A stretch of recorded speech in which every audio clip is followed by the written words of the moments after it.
Hello everybody. In Motors Legend this month we take a look back at Formula One in the 1970s, and this time it's the 1974 season. Before we dive into the detail of that year, we're going to show you one of the stars of the paddock, Emerson Fittipaldi. The Brazilian had won the title in 1972 and was already a legend in his own country. An ideal occasion to go and find out more about the man who was already world champion. An exceptional documentary made during 1973. 1974 was, above all, marked by a complete renewal of the Tyrrell team when Francois Cevert left for good and Jackie Stewart retired. Competing against Tyrrell were Ferrari, Lotus, McLaren and Brabham, who all desperately wanted revenge.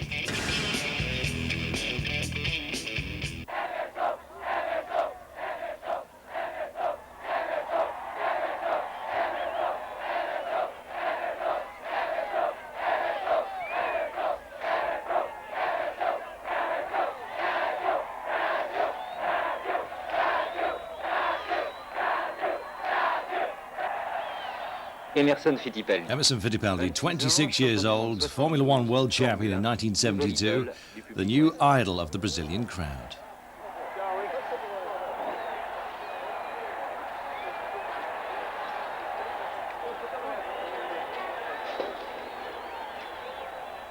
Son nom? His name, with its samba-like rhythm, had become, like Pellé's before him, a symbol for the people of an entire country.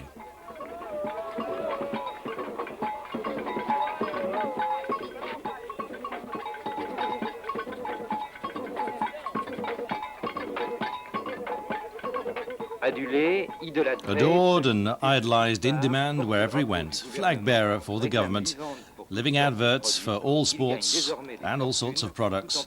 He was now earning a fortune, whilst little by little losing his freedom between races. Married since 1969 to Maria Helena, a Brazilian of English extraction, they have no children. Midnight blue helmets with the red bands, #1 driver for Lotus since September 1970. Team director Colin Chapman, the car, a Lotus 72D with a Ford Cosworth engine. Quite something. Well, his career, amazing, incredibly rapid. At 10, soapbox races, at 16, motorbikes, a little later go-karts, Brazilian champion in 1967. He then competed with whatever he could.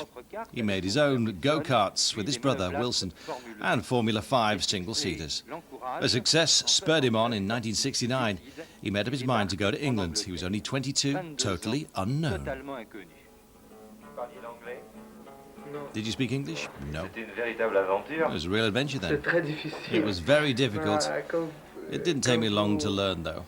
I had to eat, he says.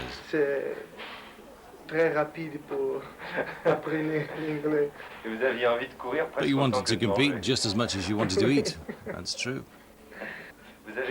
You started competing in Formula One hardly a year and a half after you'd arrived in Europe. That was amazing, unique.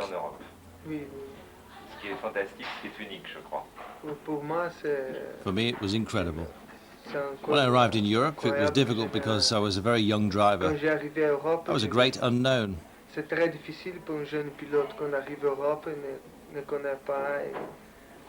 Pour le futur, c'est une incógnita. C'est une chose. C'est l'inconnu. Oui. Votre troisième course. Amor, me prepara vem aqui um pouquinho. Você viu se o capacete já está limpo ou não? Tá, e o macacão também tá já bom, seco. tá bom. Tá bom, comidinha, hein? Tá. Frio. Não, mas eu não vou mais comer porque ela fez bife muito grande. Emerson, your third Formula One race was tragic because it was the Italian Grand Prix at Monza and your friend Jochen Rindt had a fatal accident during the warm-ups. Were you tempted to stop? Jochen Rindt a eu un accident mortel au cours des essais. Vous avez été tenté d'arrêter? No, I got into Formula One and I was full of enthusiasm. It was a shock, but like all drivers today, we had to pull ourselves together and we accepted that. C'est un choc très grand, mais c'est une chose que tous les pilotes de Formula 1 encarent. Como que encara? Maintenant, je suis... Ressente. Face it. You have to face it. On doit accepter. Oui. On doit admettre ça. Grand Prix des États-Unis 70. American Grand Prix 1970, his first race as leader of the Lotus stable, is crowned with victory. A bit lucky, but enough to silence the rare skeptics who were still around. Well, the signs of the future world champion were clear to see. 1971, however, was to prove less brilliant than expected. Colin Chapman was very affected by Rindt's death, and the Lotuses were less competitive. Fittipaldi still lacked experience. Despite that, he finished sixth in the World Championship, which was won by the great master Jackie Stewart. And he knew that in 1972, the favourite would be Jackie Stewart again. Do you think he'll be world champion? No, it's a very difficult thing for a racing driver. When I arrived in Europe, I had one dream, and that was to drive in Formula One. Ever since I've been a Formula One driver, I've dreamt of being world champion, but not straight away. Maybe after 4 or 5 years.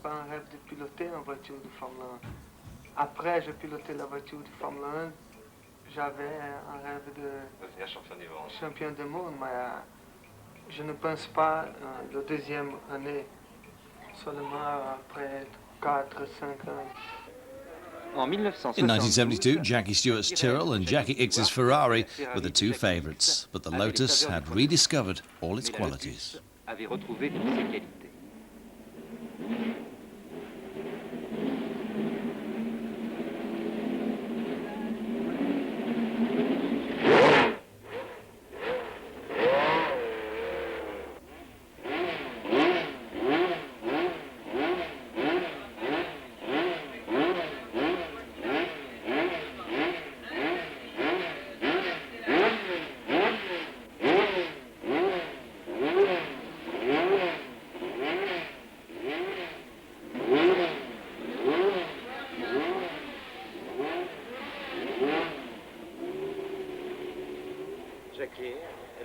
What do you think of the Lotus? Small problem. Petit problème. C'est bien voiture, c'est fantastic. Very good car, chassis. fantastic chassis. C'est Chapman. Some incredible work from Chapman. Ces voitures. It's a very, very good car, said Stewart. Pour l'instant, c'est presque impossible à battre les Lotus. For the time being, it's almost unbeatable, would you say? Most of us saying, I think that at Tyrrell we haven't shown all our races just yet. Derek Gardner is working hard on the plans for the new car, in fact, and building it. There is a few problems at the moment, but it's just a question of experience. Well, Jackie Stewart won the first Grand Prix of 1972 in Argentina. Fittipaldi broke his suspension. But in South Africa, he was second, behind Hume and his McLaren.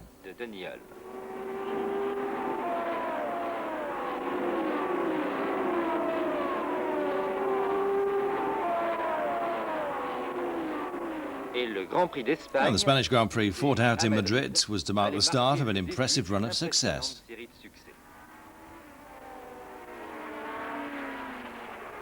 Beltoise made his mark in his BRM in the rain at Monaco. Ickx demonstrated that he was king of the difficult German Nürburgring circuit in his Ferrari, and Stewart won in France, Canada and America, proving that he was every bit the star. Prouvant ainsi qu'il entendait rester le maître. Mais Fittipaldi, But Fittipaldi won 5 Grand Prix, Spain, Belgium, England, Austria and Italy. Autriche, Italie. À 25 At 25 years of age, he took the world title in spite of Stewart's comeback at the end of the season. En fin de saison.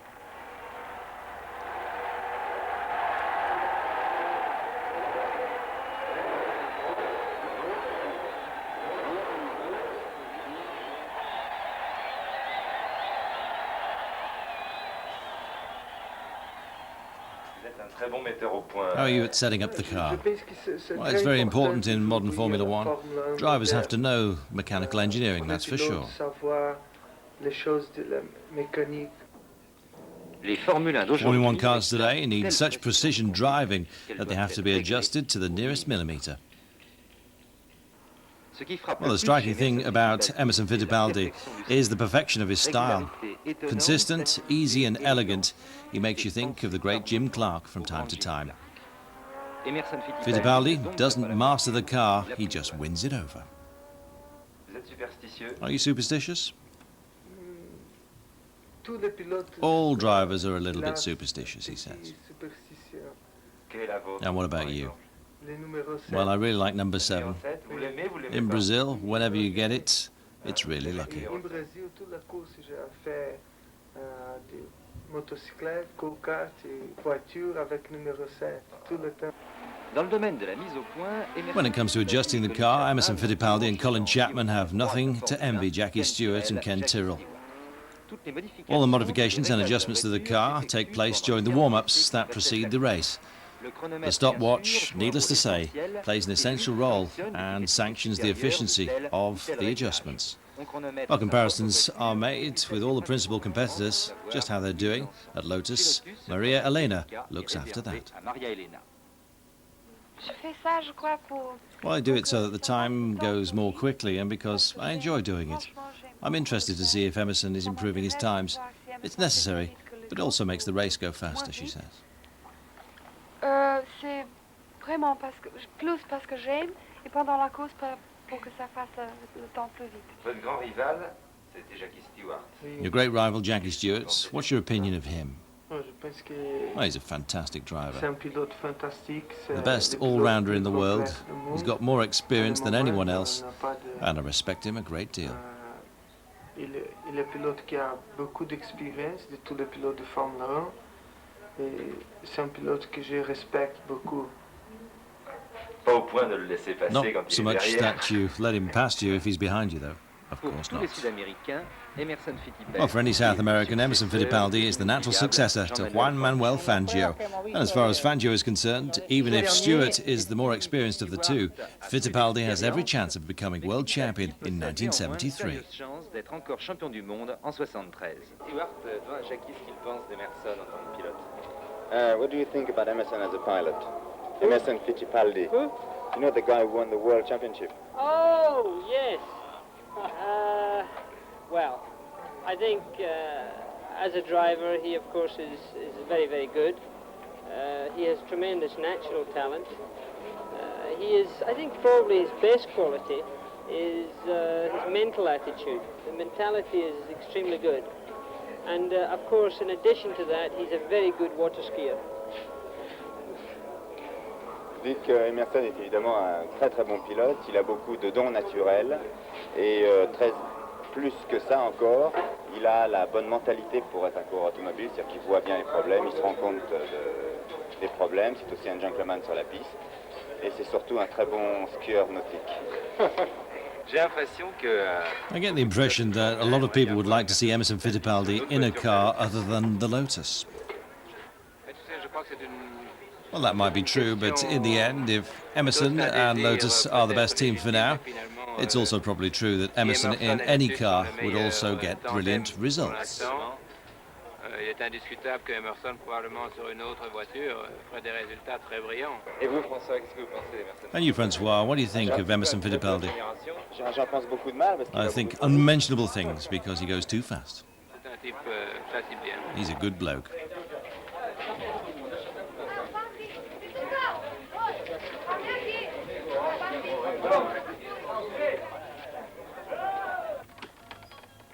Bonjour. Vous habitez depuis combien de temps dans cette So how long have you lived in this 2 house? ans. Well, Oui, 2 mais sa years, maison, but it's c'est just a holiday home for seulement weekends. Pour vacances, pour le week-end? pour week-end, oui. C'est une maison toute simple. It's a very C'est simple comme ça que house. vous les aimez? Is that how you like it? Avec la nature, Yeah, surrounded by avec les nature, arbres, trees, swimming pool. It's great la for relaxing. piscine, pour relaxer le meilleur. Maintenant que vous êtes Now that you're champion world du monde, champion and que richer vous than êtes you plus were, riche, vous would you auriez like to envie have a bigger d'avoir une house? Plus grande, plus importante. Non, je pense No, que we're very happy with this nous sommes place. très contents avec cette maison ici. Vous habitez toute l'année. We live avec, all year votre round with your frère, brother votre Wilson, who's also a Formula One driver, sa his wife femme and their son et, Christian. leur fille So it's one Christian. big family amongst the Ça se passe en Fittipaldis. famille chez les Fittipaldi. Oui, Ah, c'est très très important pour vous la famille. oui, nous habitons ensemble. Yeah, it's very important. We live together all the toute notre, time. vie.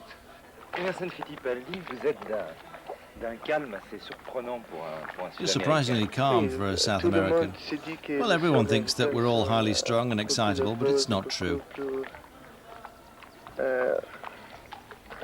hot blood. Ouais. Ce n'est pas vrai. Non, non. C'est très important. It's important for a driver to be calm right from the start of a race. Beaucoup calme, première de le départ. Si le pilote Otherwise, his reactions can't be the right ones to drive the car to its limits. Le certes est une bonne réaction pour conduire la voiture, pour piloter à limite. The most important quality for a driver is to remain calm. Première de Grand Prix, c'est calme. Is physical training important for a Formula One driver? Quand je suis en Brésil, Well, when I'm in Brazil, I do a lot of je physical fais exercises beaucoup and stamina d'exercices training. pour avoir résistance physique. Combien de temps par jour? How much time a day? 45 minutes. Between 45 minutes and an hour each day. Quel sport pratiquez-vous? And what other sports do you do apart from driving? J'aime beaucoup Well, I les really sports, like water skiing, he les skis says. nautiques. Contrairement à beaucoup de femmes de pilotes, Well, unlike many Maria drivers' Lena wives, Maria Elena likes racing.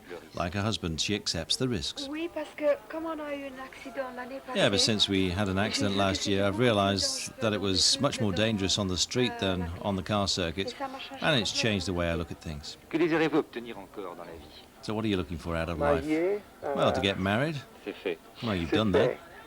Yes, I've done Avoir that. une famille, Have children, faire start a des family, enfants, have a house here in Brazil, et spend time on the une beach. maison ici au Brésil, prochaine de la plage. Vous aimez beaucoup le You golf. really love Brazil, Oui, don't you? pour Yes, I habiter, do. je pense que Le titre a-t-il le titre de champion? Has holding the World Championship title changed things for you? ouais, a changé beaucoup. Yes, it's changed a lot. Il a beaucoup de I have to choses do à far faire, more public relations and promotional events. Service de relations publiques, communiquer. Le service de relations publiques. Euh, Public relations. invitation pour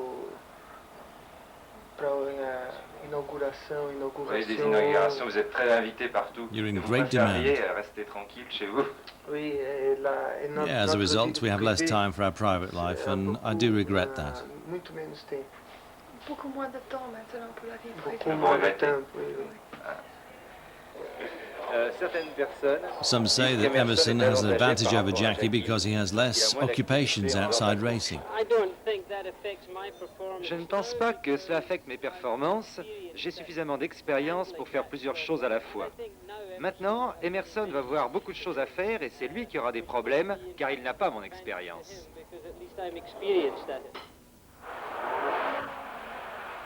In the 1973 season, it all started with a terrific battle between Stewart and Fittipaldi. Entre Stewart et Fittipaldi. En Argentine, In Argentina, Emerson had enormous problems to beat an aggressive Stewart and a superb Severe. Au Brésil, par In contre, Brazil, though, his la superiority supériorité was totale. complete, Mais but Stewart Stewart managed to a take pu prendre la second deuxième place. place. En Afrique du Sud, In South Africa, Stewart Stewart managed to a win, réussi à with s'imposer. Fittipaldi in third. Troisième. Après trois After grands 3 Grand Prix, Fittipaldi had 22 points, Stewart 19, a battle in which several other drivers would like to get involved. Il reste encore 12 épreuves. There's still a dozen Jamais races sans doute to la run, and Formule 1 Formula One may est aussi never have been passionnante. this exciting.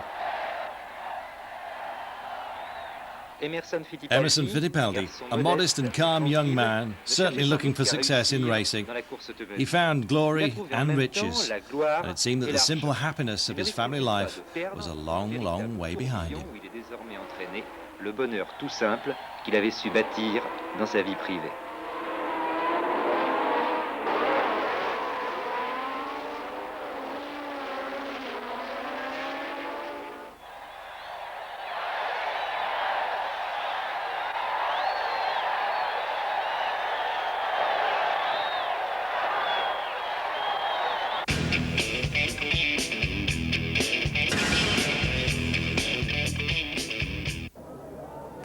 January 1974, the 25th season in the history of Formula One about to begin in Argentina, Buenos Aires.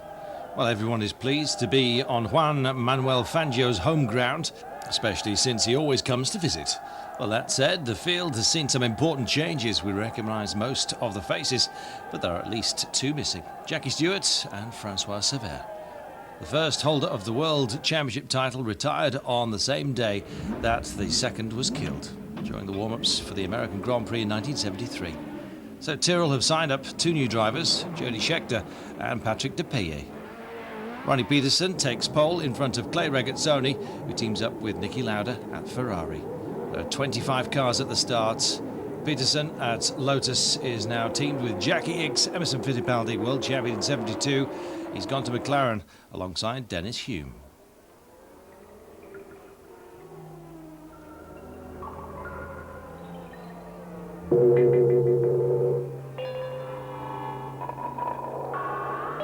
As early as the third lap, Carlos Reutemann in his Brabham overtook Peterson and started to increase his lead. Things aren't great at Tyrrell.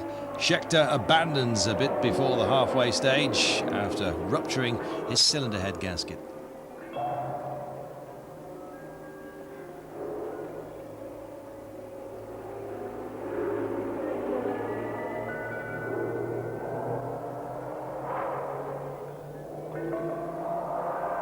Fittipaldi is out of it, had to stop with a spark plug problem.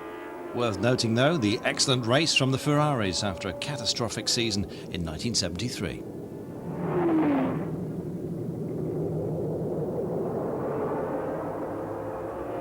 Now approaching the end of the race, the crowd jubilant because Reutemann is still leading.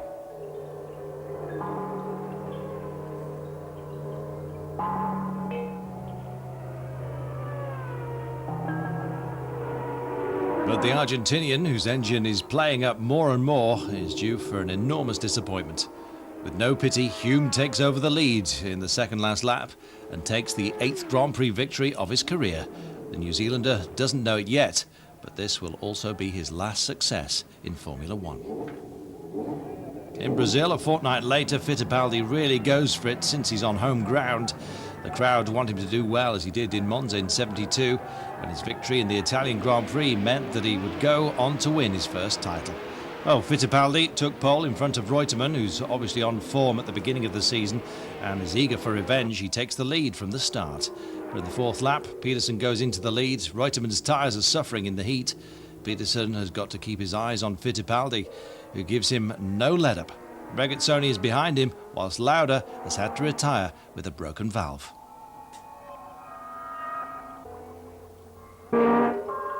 During the 16th lap, Fittipaldi overtakes Peterson. The Swede, who carries the number 1, stops in the pits and restarts in 9th place. He then has to do battle with Jody Scheckter. The Tyrrells are still struggling.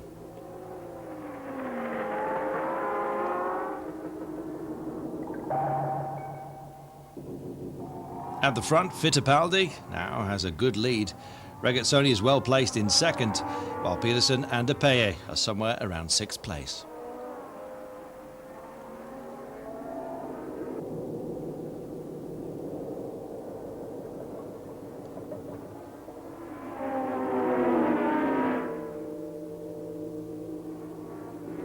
Watch out for that change in grip. It started to rain, enough to mean that the race is definitely interrupted after only 32 of the 40 planned laps.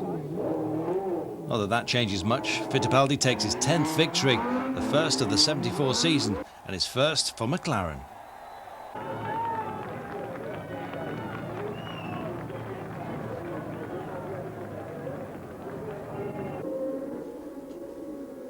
Two months later, the South African Grand Prix, sadly without Peter Revson, who'd been killed shortly before during private testing.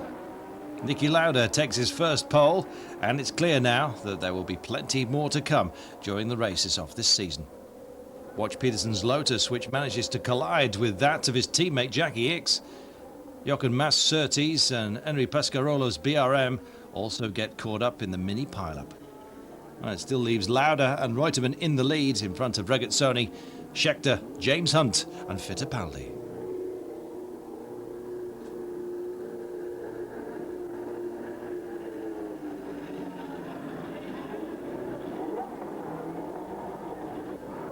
Well, surprise during the 10th lap, Reutemann goes into the lead. The number 14 is Jean-Pierre Beltoise in his BRM, who drives like a madman to finish a magnificent 2nd behind Carlos Reutemann, who wins his very first Grand Prix.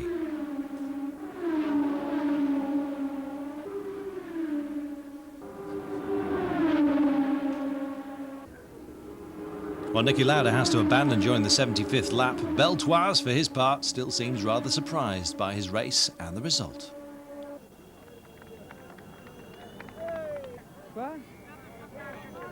Je suis deuxième.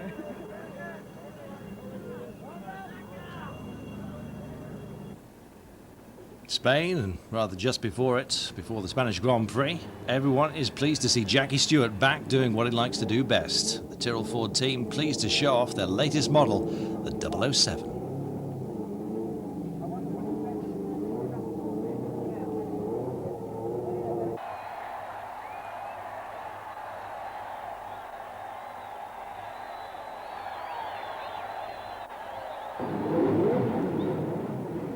Which can't change the fact that on the circuit, Scheckter and De Peye are not very well placed, whilst Lauda and Peterson are on the front row. As we can see, the track on the 3.4 kilometre long Jarama circuit is soaked, but it's drying off.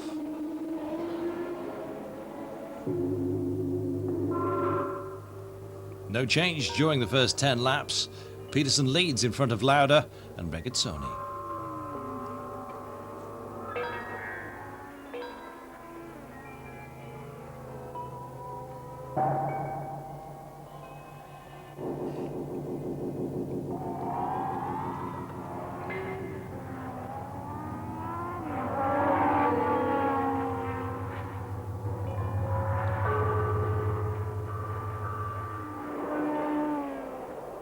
Ricky von Opel abandons with a broken oil radiator. The rain in any case has stopped, and it will soon be necessary to pull in and change to slicks. Ferrari come off best in that little game, especially as Peterson has to abandon after a drop in his oil pressure. Jackie Stewart on hand to help Niki Lauda celebrate his first Formula One career win. Regazzoni's second. For the Belgian Grand Prix and the circuit at Nivelles, we find Gerard Larousse at the wheel of his private Brabham. The Frenchman, who goes on to win the Le Mans 24-hour race a month later in the company of Pescarolo, sets off in 27th place on the grid, a grid dominated by Clay Regazzoni. Jody Scheckter is at his side, whilst behind them we find Lauda and Fittipaldi. Rega gets the best start, and although the Belgian officials are fussy about the filming rights, that doesn't stop the Ferrari from leading. Fittipaldi hot on heels. Patrick De Peye is in 5th place.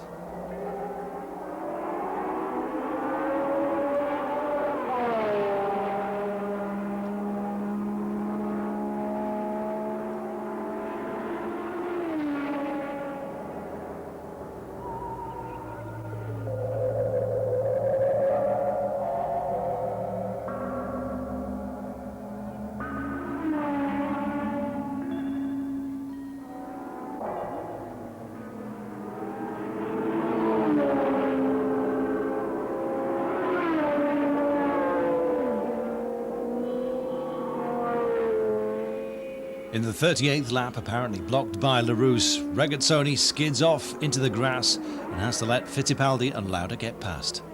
Hunt also off on the 45th lap. Not much more than a lap left, and the order doesn't change again. Fittipaldi wins in front of Lauda, while Scheckter slips into 3rd in front of Regazzoni. Fittipaldi is now at the head of the championship table. Well, in Monaco, the race takes place on the 26th of May, and the two Ferraris monopolise the front row. They get off to an incredible start despite a pile-up at Massenet, which eliminates 7 drivers.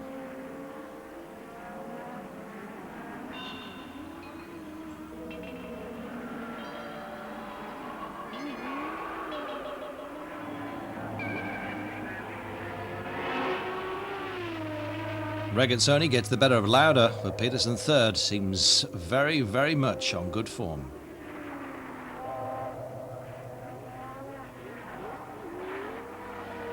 A long way back, De Peye, victim of a petrol leak in the warm-up lap, has set off with an old model Tyrrell 006. On the second lap, an on-form Jean-Pierre Jarier overtakes Peterson to go into 3rd place. Not for long, though. With a few wrecks littering the Monaco track, Peterson reclaims 3rd place from the Frenchman.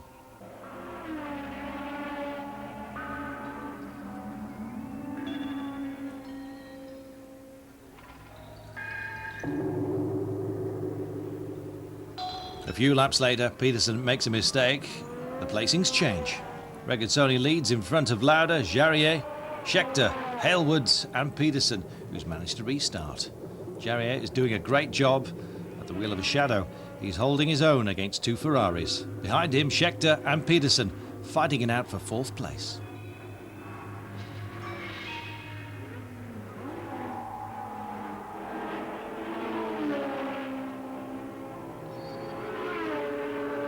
On the 21st lap, Regazzoni skids at Rascasse. He hits the rail and sets off again in 5th place. Jarier has also seen his hopes dashed after some mechanical problems. In the 33rd lap, Lauda abandons, leaving the way open for Peterson, who couldn't have hoped for much more after his error early on in the race. In the end, the Swede finishes in front of Scheckter and Jarier, who gets his best result of the season. In Sweden, Peterson out for revenge the previous year. During the first Swedish Grand Prix, he had to let Hume pass to the second last lap. Peterson is going to have to watch out for the Tyrrells, which get the best times in the warm-ups. De Paye managing the only pole of his career. Pescarolo has to abandon in the first lap, though, in his BRM when it catches fire. On the second lap, it's Beltoise who goes the same way with a broken valve. And in the 8th lap, it's Peterson's turn to pack up with a broken wheel tracking rod. So the Swede is not going to win on home ground.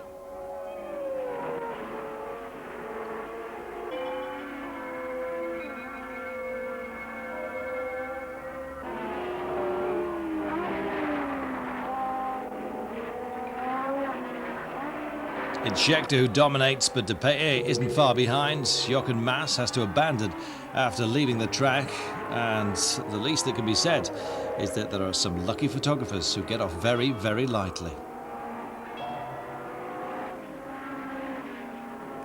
Well, they're holding their breath at Tyrrell. The double is in sight. They simply have to survive this Swedish Grand Prix. It's tough on mechanical parts. Well, behind them are two young hopefuls with big ambitions. Already made their names in 1973, Niki Lauda and James Hunt. In the end, on his 71st lap, Lauda returns to the pits. He has to abandon with a broken rear suspension. That leaves the field free for Hunt to pick up a superb 3rd place, finishing 3 seconds down on Scheckter, who takes his first victory in a Grand Prix, and De Paye, his best result so far.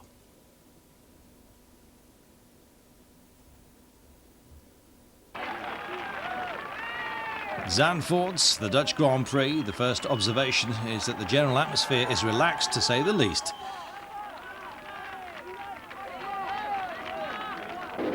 At the first corner, the famous Tarzan. First sights, all looks well. There was a collision between Tom Price and Hans Stuck.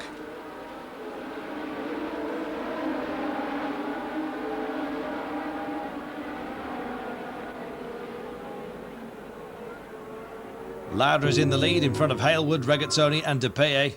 Lauda, who claimed pole, isn't giving anything else a chance. Regazzoni is now second, about 10 seconds behind. What about Peterson, who's back in 7th place?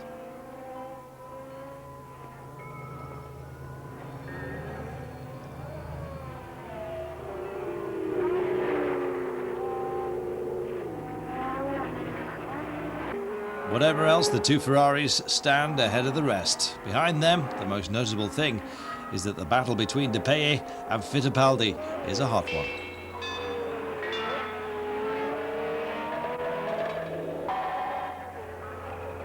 Victory for Lauda, the second double of the season for Ferrari.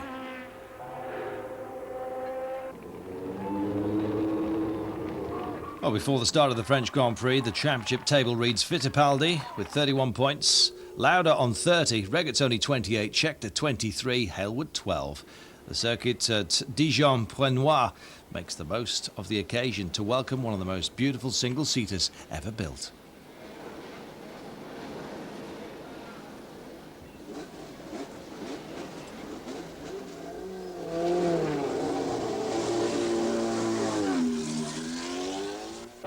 At the start of the real race, Peterson and Lauda set off without any problems, but a big collision between Price, Reutemann and Hunt. There is. Lauda, though, is in the lead, while Pescarolo already had to stop with a clutch problem. The field spreads out. But really only two men with any hope of victory, Lauda and Peterson.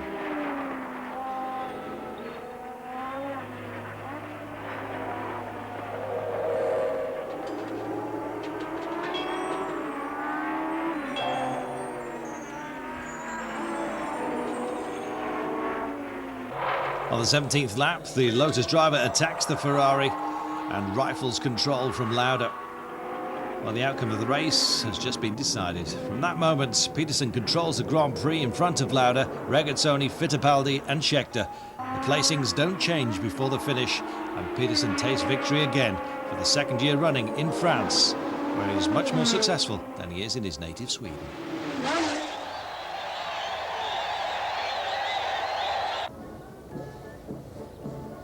Quite an event for the British Grand Prix on the 20th of July 1974. For the first time, a woman is attempting to qualify. Miss Lombardi, as she's known at the time. Christian name Lella, she's Italian, not to succeed though.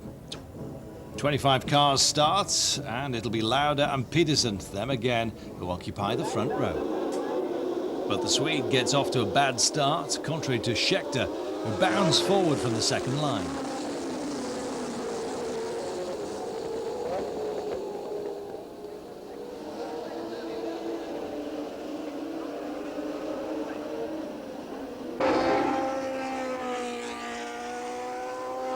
Little by little, three pairs form. Lauda and Scheckter for first place, Regazzoni and Peterson for third, Reutemann and Fittipaldi battling for fifth. And already the first abandonments. Brambilla in a march has to stop with fuel pressure problems. Mazzario pulls up on lap 26, as does De Peye on the 35th, both with engine failure. Hans Stuck in his march comes off the track on the 37th lap after a puncture, and Reutemann spins off. Pedersen has a puncture as well, which explains why we find Lauda, Scheckter and Fittipaldi at the head of the race.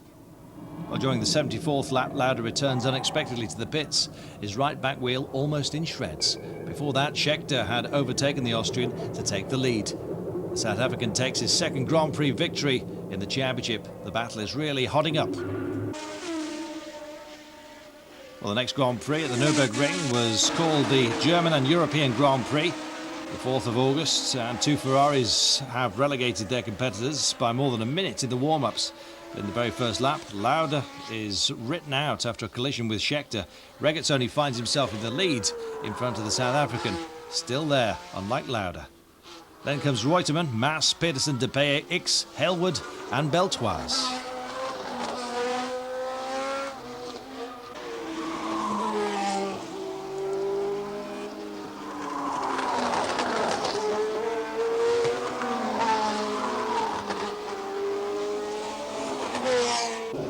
First 5 laps, notable abandonments are those of Fittipaldi and De Peye, the latter following a failed attack on Peterson. The greatest uncertainty is the sky. Conditions, well, they're variable. 13th lap, Hailwood comes off violently, fractures his right leg. Fortunately for him, his McLaren didn't catch fire. Jochen Mass also has to abandon, and the placings don't change any further. In spite of a bit of debris on the track, Regazzoni wins in front of Scheckter and Reutemann. The Swiss driver goes to the head of the World Championship table with a 3-point lead over Scheckter.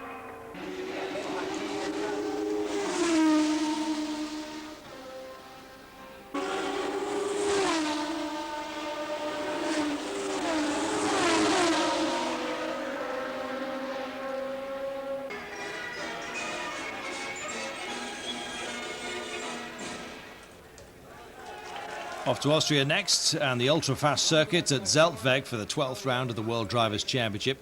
Right in the middle of summer, Lauda and Reutemann share the front row and hope to mark some points after a disappointing German Grand Prix. The Argentinian gets the better of the Austrian, followed by Carlos Pace, Regazzoni, Hunt and Scheckter.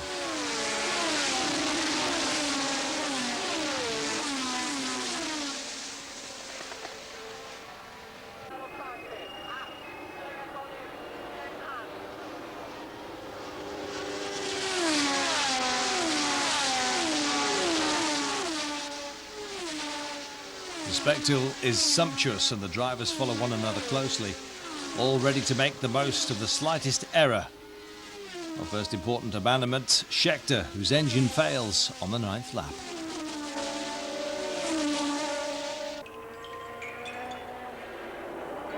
Reutemann still gambling along in the lead, but no one can hope to have an easy Sunday.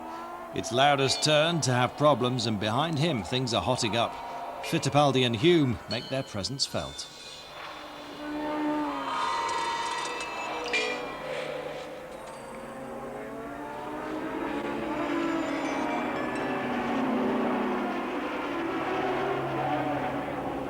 few laps before the finish and the situation has changed. Reutemann is leading in front of Hume. Lauda, having had to abandon after engine failure. X De Paye, they collide, whilst Regazzoni stops to change his left rear wheel. Pedersen gives up on the 46th lap with transmission failure. In short, only Reutemann has got away without a problem, and he takes his second victory of the year.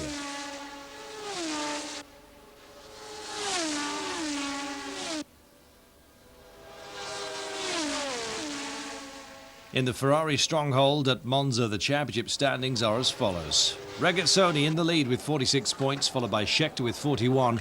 Lauda still on 38, with Fittipaldi 37. Everything is still to play for amongst these four men. Lauda, who'd taken his 6th consecutive pole, his 9th of the season, anticipates the start. He's not, however, penalised, and he leads a good pace in front of Reutemann. Pace, Regazzoni, Pedersen and John Watson.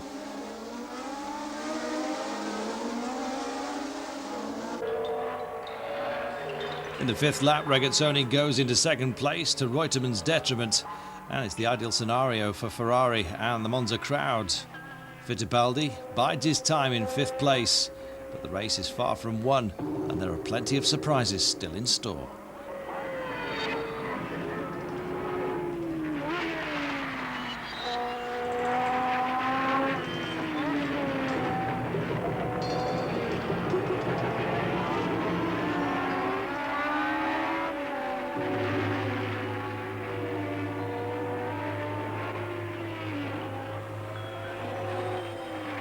On the 30th lap, Lauda's car starts to smoke worryingly.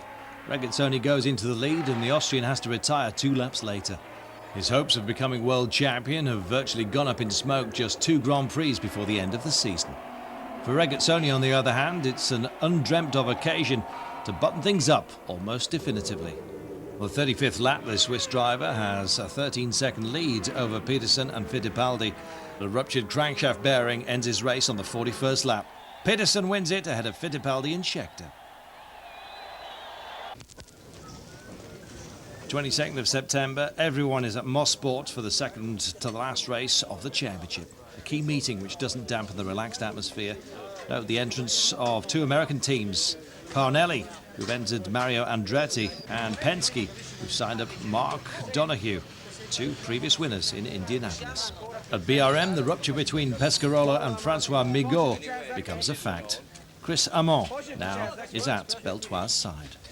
This works perfectly.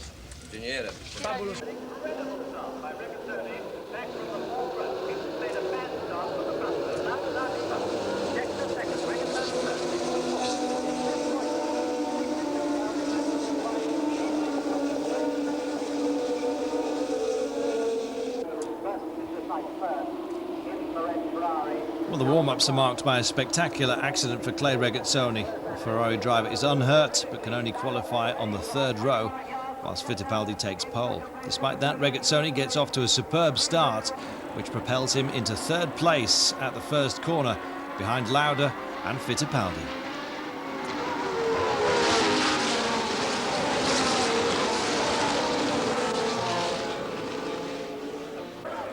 Up to the middle of the race, the 4 leaders don't change. Lauda, Fittipaldi, Scheckter and Regazzoni.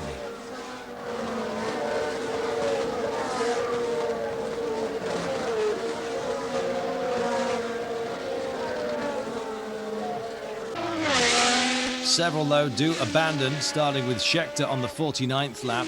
Then when the track becomes very slippery with some oil deposits, it's Lauda, the leader, who goes out in the 68th lap. Only 12 laps before the finish. As a result, Fittipaldi goes into 1st place and he wins in front of Regazzoni and Pedersen. An excellent result for the Brazilian, who goes back to the top of the championship. Very, very different fortunes on this day.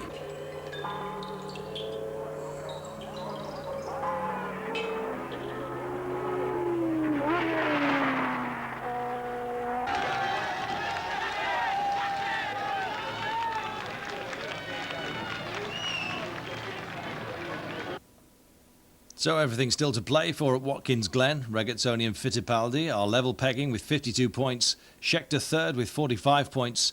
Still has a theoretical chance of becoming world champion. But he would have to win, hoping that Fitti and Rega don't finish better than sixth. The warm-ups are marked by a Beltoise accident. J'ai vraiment manqué le prendre dans la gueule. But he was on the other side of the road. No, I mean after. We didn't go around. I didn't go, no, it was on the wheel and everything. It's amazing, there seems to be a lot of damage after hitting that safety rail.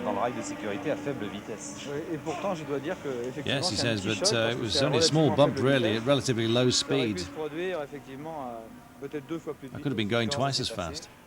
I don't understand it. I was doing one of the very first warm-up laps. Don't think I made any errors. Just got caught out. I think the tyres were cold. In fact, it was my third lap on those tyres. So they were no longer cold. I just can't really understand it. Just went straight into the rail, yet I distinctly remember having turned the wheel to bring the car around. It's a mystery. Well, despite all that, Donohue's Penske is still there, as is Mario Andretti in the Parnelli.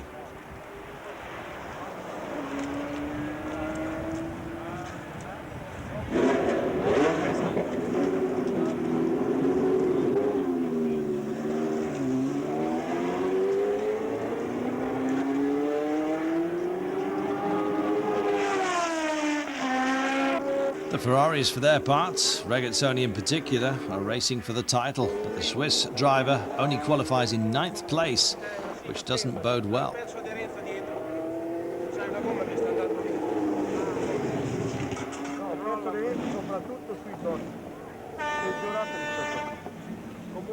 Things not much better for Fittipaldi, only 8th on the grids. He's busy with Teddy Mayer trying to find the solution to the McLaren's problems.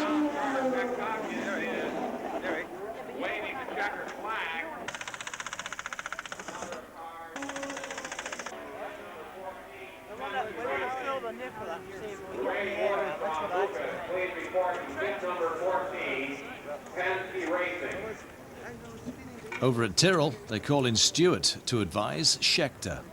Davey. Have it sudden anyway, because if you have it too sudden, you're going to put too much load in the back end. You're going to put too much load. Where do you change? What do you change? I take it right up. You take that one in second.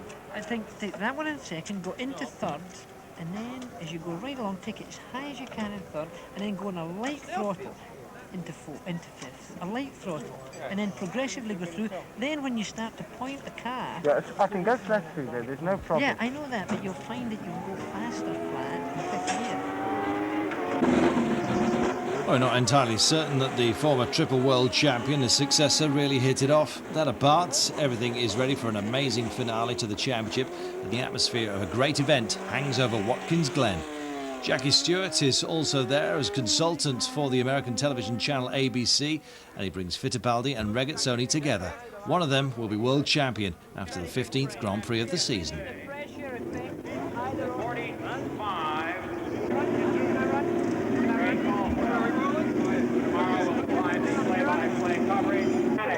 And what about Clay Regazzoni? He's okay. He's okay as well? Clay, this is the first time that you've been in a position to win the World Championship. Does this make it difficult for you? No. I am in the same condition last year, 2 years ago, 3 years ago. My condition is very, very tranquil. No nervous. Not nervous? No nervous. Well, I remember I was nervous. How do you look at the race, Clay? Do you really intend to try to win the race, or do you look only at Fittipaldi? Yeah, for me it's important Fittipaldi before, and I try make a good start, maybe in front Fittipaldi, and after I look Fittipaldi before. For me it's important Fittipaldi. Clay, this must be the most important race of your life. Yeah. What happens if Clay Regazzoni wins the World Championship? Well, Carlos Reutemann takes pole and also gets the best start. Mario Andretti, unfortunately for him, remains on the grids with a failed fuel pump.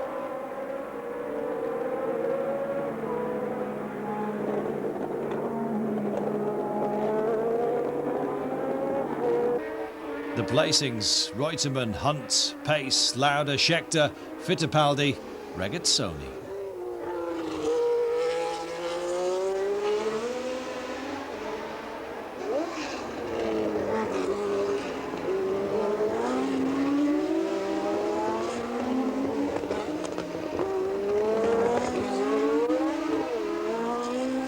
As early as the second lap, it's obvious that Regazzoni is in difficulty. Fittipaldi has got away from him, and he's now menaced by the whole pack. Confirmation comes soon afterwards. Watson notably gets past. Regazzoni is almost certain not to mark any points in this American Grand Prix. If Fittipaldi finishes in the first 6, the Brazilian driver will take the crown.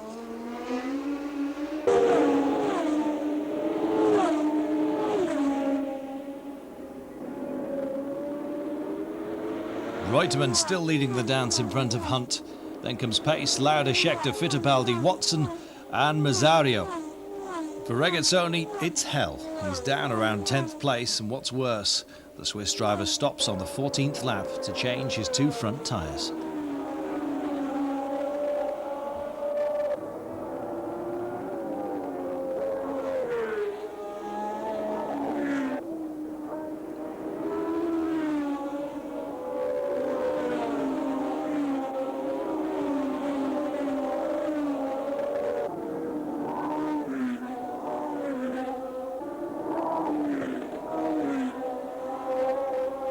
The race is then marred by the fatal accident to the young Austrian driver Koenig at the wheel of a Surtees.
On the 45th lap of 59, Jody Scheckter abandons. Fuel supply failure for the South African, who still manages to finish 3rd in the championship with 2 victories to his name.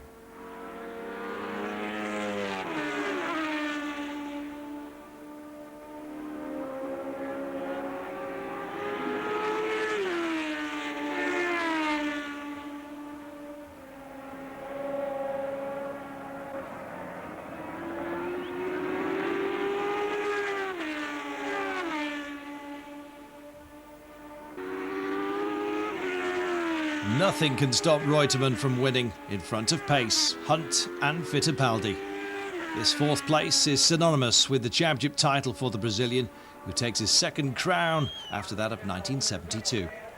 So Reutemann is the winner of the day. 3 wins over the season, an identical score to Fittipaldi, who's been more consistent over the year as a whole. When it comes to manufacturers, it's McLaren who takes the title in front of Ferrari, Tyrrell and Lotus.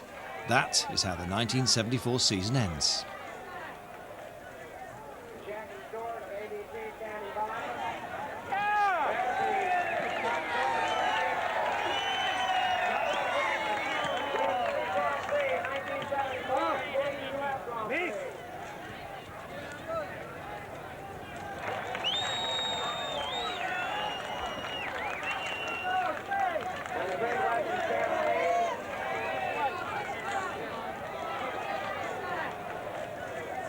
Jackie Stewart of ABC County Box.